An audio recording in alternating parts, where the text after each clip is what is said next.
Yo, what is up? It is Friday, the 8th of August in the year of our Lord 2025. My name is Luke and I'm incredibly handsome and muscular and amazing in all ways. I have been doing a lot of running recently. I've been going to the gym a lot recently. I have been working out in various ways. I got to the point where I was finding it hard to breathe at certain points. I was feeling breathless, and so I called up my local GP and said unto them, I think I'm experiencing some amount of asthma at the moment. I'm feeling asthmatic. I have had asthma for many years, but I haven't used inhalers for a while, let's say. So I went in and talked to a nurse, and she prescribed to me a brown inhaler and a blue inhaler. So I was using them, and then wasn't really seeing much improvement. So I went to see the doctor, the GP, and he listened to my lungs and said they are all sounding fine. So let's give you a pink inhaler. So I now have a pink inhaler as well, and this kind of spacer device, this sort of plastic device that is I think it's to stop the spray like going into your throat, like just hitting the back of your throat rather than going into your lungs, which is what you want to happen. So I'm basically using the pink inhaler twice a day and then the blue inhaler when I need it.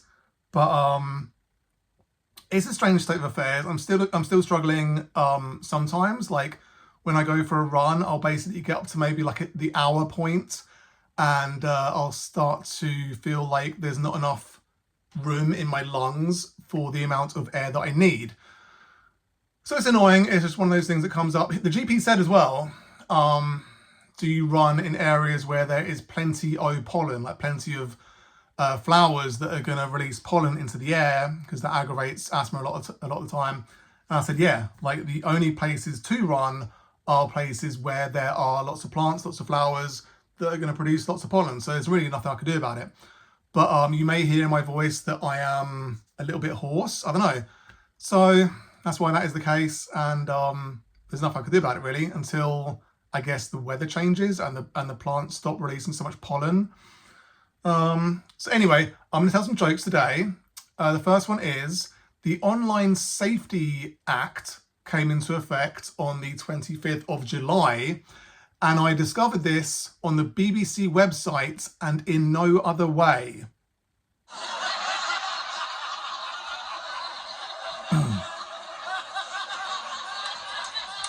The media regulator Ofcom estimates that 14 million people watch online pornography in the UK.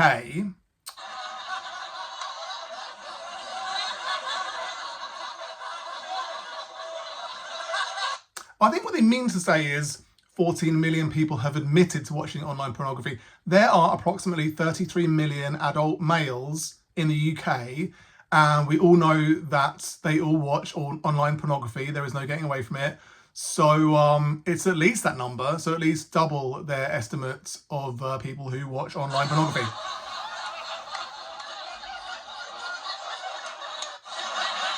I saw a video of a man bringing a cat to a pro-Palestine event in the UK the other day.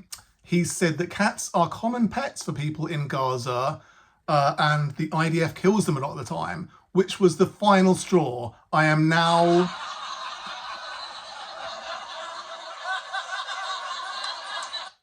somewhat opposed to this genocide. I didn't realise that it was merely I was under the impression rather that it was merely babies and women and children who were being killed by the IDF. Now that I've been made aware that cats are dying as a result of IDF bombing, I am now against this genocide and it must stop immediately, please.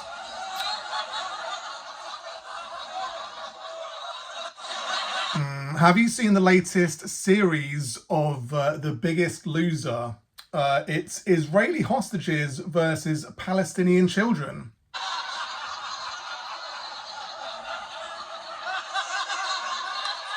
It's pretty close. I haven't seen a weigh-in. I've seen no like scales where each side adds up the total weight lost, but I think that will be interesting when that comes to effect. I keep seeing adverts to give money to charities that are helping to rebuild Gaza, to help people in Gaza, etc. and so on. But I've already given my taxpayer money to the UK government, and they have used that money to help flatten Gaza. So I don't see why I should pay again to rebuild it. This is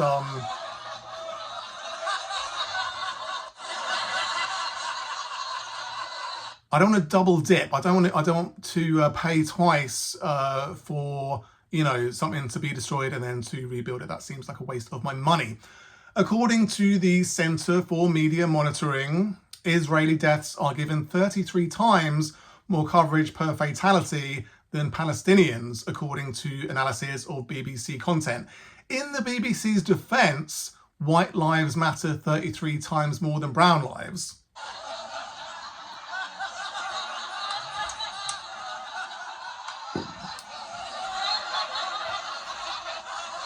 How do you get away with murder? Become a UK police firearms officer like the ones who literally executed John Charles de Menezes.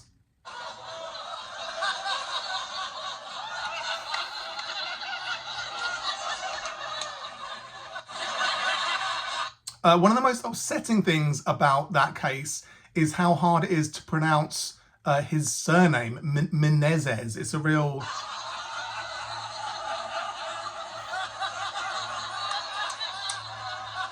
Hussein Osman, one of the failed suicide bombers, the guy who essentially got John Charles killed, sort of put his gym friend's ID at the scene of his failed suicide bombing in order to throw police off the set. He didn't need to bother doing that. The police are completely fucking incompetent. They couldn't find, whatever.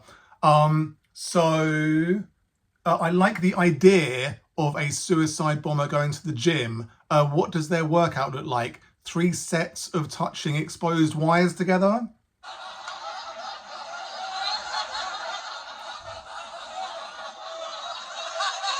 I enjoyed the Liverpool parade incident on the 26th of May. As soon as the guy drove his car into the crowd of people, we all shouted in unison, "Kill him, let's kill him, let's kill that guy." But then we realised that he was in fact a white Brit. So that really...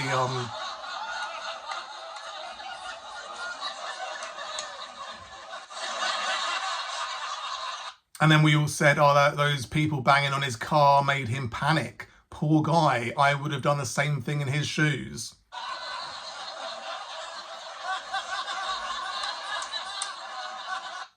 David Goggins is a big proponent of do something every day that sucks. So he actually did his daughter a massive favour by taking the executive decision that every day she has to have an absentee father.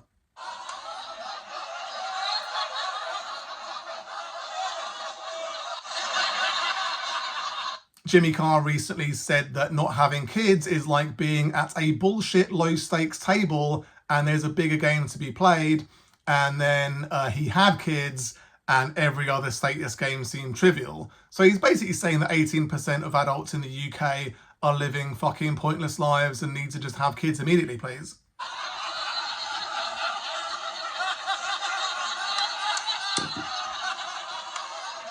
Those are all the jokes I wanted to go through with you. I hope you enjoyed them massively. I've been to the gym today, so I'm looking rather muscular, as you can see. I did some chest and some biceps and shoulders. I enjoy going to the gym. It is fun. There's a woman there I see quite often, pretty old. I want to say like 60, something like that. And she makes these sort of like orgasmic noises when she's working out. She has this personal trainer that's always with her.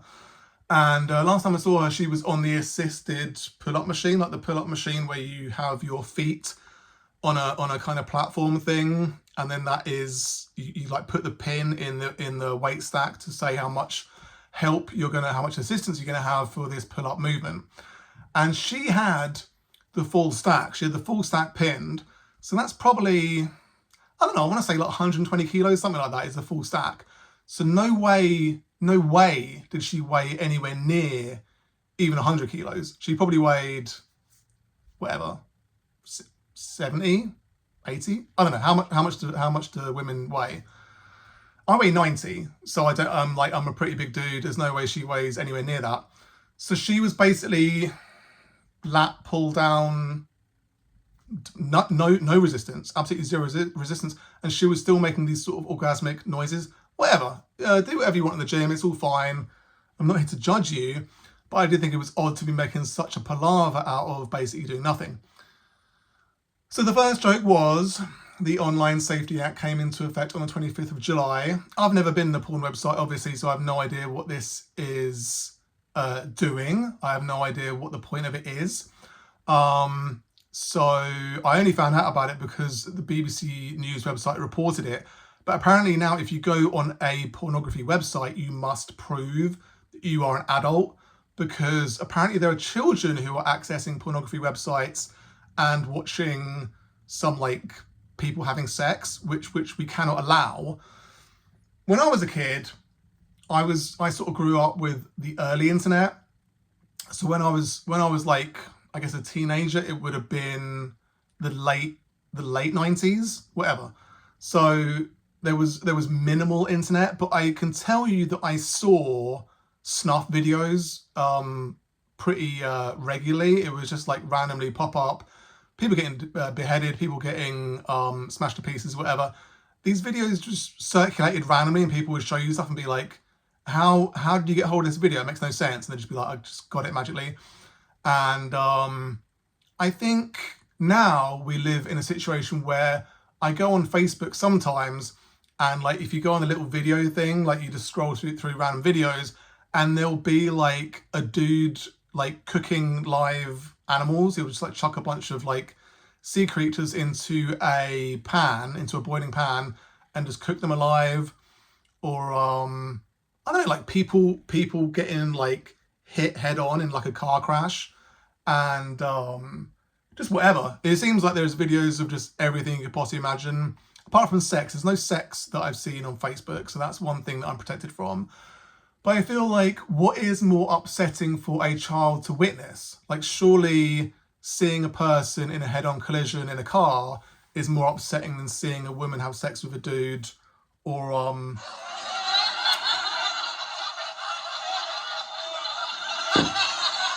I think the question is, what do we want to protect children from? Because I get you want to like protect kids from certain things, like you don't want them to see beheadings, you don't want them to see snuff videos. That makes sense to me. But like if there was a category like just normal like non-violent sex between two adults that haven't been like duped into it or whatever, like professionals, then I don't see the harm in that. Like, I guess, what's the problem? Like, you got to see it at some point. So, you know, whatever. I just feel like making grown adults upload, I don't even know what you're supposed to use. I guess an ID or like a bank card or whatever in order to get access to these porn websites. Media regulator Ofcom estimates 14 million people watch online pornography. I don't know how you're gonna even like come up with that figure, because like I've never been asked if I watch online pornography. Like, who are they going to ask these questions is the first question I have. And then secondly, who is going to be stupid enough to say, yeah, Ofcom, I do watch online pornography? Like, everyone's going to lie. Everyone's going to be like, of course I don't. That's ridiculous and disgusting. So I'm surprised that 14 million people fell into that trap of admitting that they do in fact watch online pornography. I don't think there's anything wrong with it. Like, if you're an adult, then why shouldn't you be able to watch as much online pornography as you want? I guess it is like, it feeds into misogyny if you're watching fucked up like porn, if you're watching like violent stuff where women are getting hit or whatever. And I guess like seeing women as objects, like the objectification of women is a problem. But what can you do? I saw a video of a man bringing a cat to a pro-Palestine protest. So whenever I think of Gaza now, I just think of like a pile of rubble, basically, because that's what it is. So it's odd to see like images and videos of Gaza before this current genocide, where there were people going around living like more or less kind of as normal as you can get existences. Like, they had cats, they had enough food to survive, they weren't always worrying about bombs dropping on their heads. It was kind of like as good a life as you could hope to have in an open air prison. Like, you're not free, you can't move around freely because you always got the IDF like eyeballing you and like holding you at checkpoints, all this kind of business. It's not a ideal existence, it's not the greatest situation in the world, but essentially you can have a cat, you can have food, you can have a roof over your head. All these things are like nice, I guess. So now knowing that the IDF are killing cats is very upsetting, because the cats haven't done anything, right? That's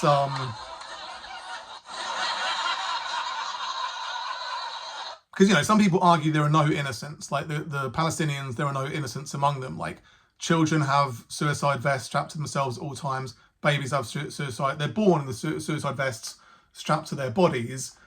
Pregnant women have suicide vests attached to them. They're all suicide bombers immediately from birth and forever. So we need to kill all Palestinians for that reason. We can all get on board with that. But cats, do cats have suicide vests on them? Maybe they do. Maybe that's why the IDF kill them. So maybe I'm not opposed to the genocide now. Maybe that's all right.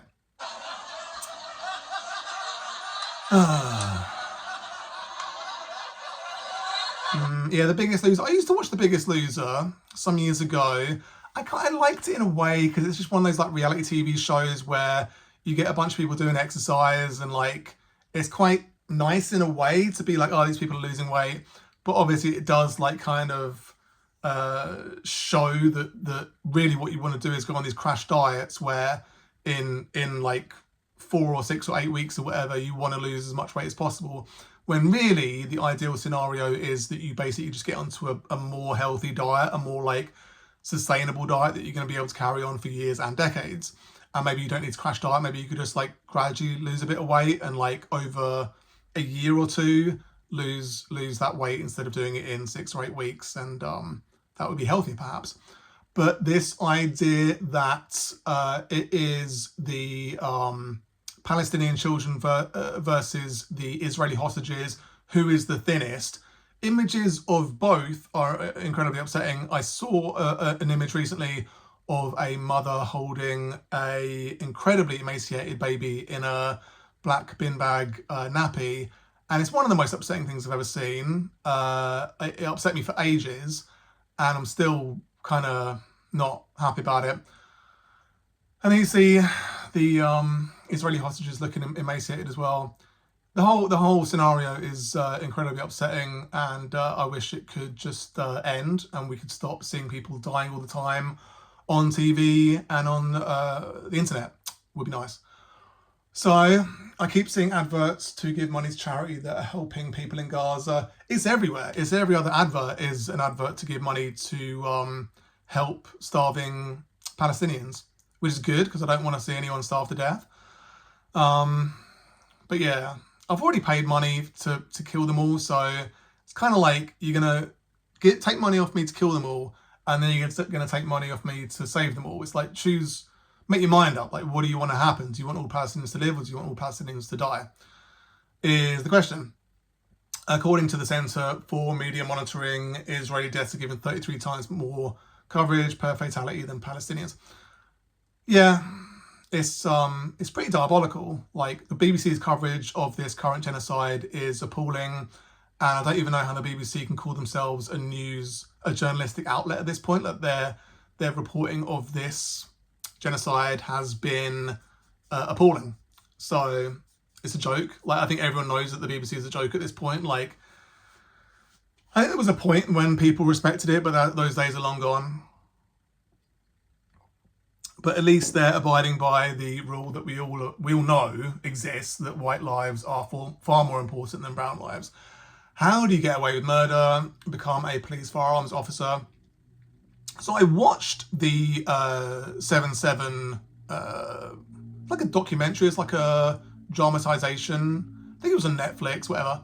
And it showed the kind of sequence of events that led up to Jean Charles getting basically assassinated by the police, because they're fucking incompetent idiots.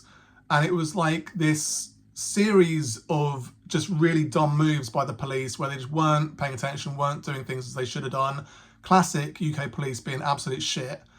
And they were trying to follow this one dude who's clearly like a pretty dark-skinned gentleman.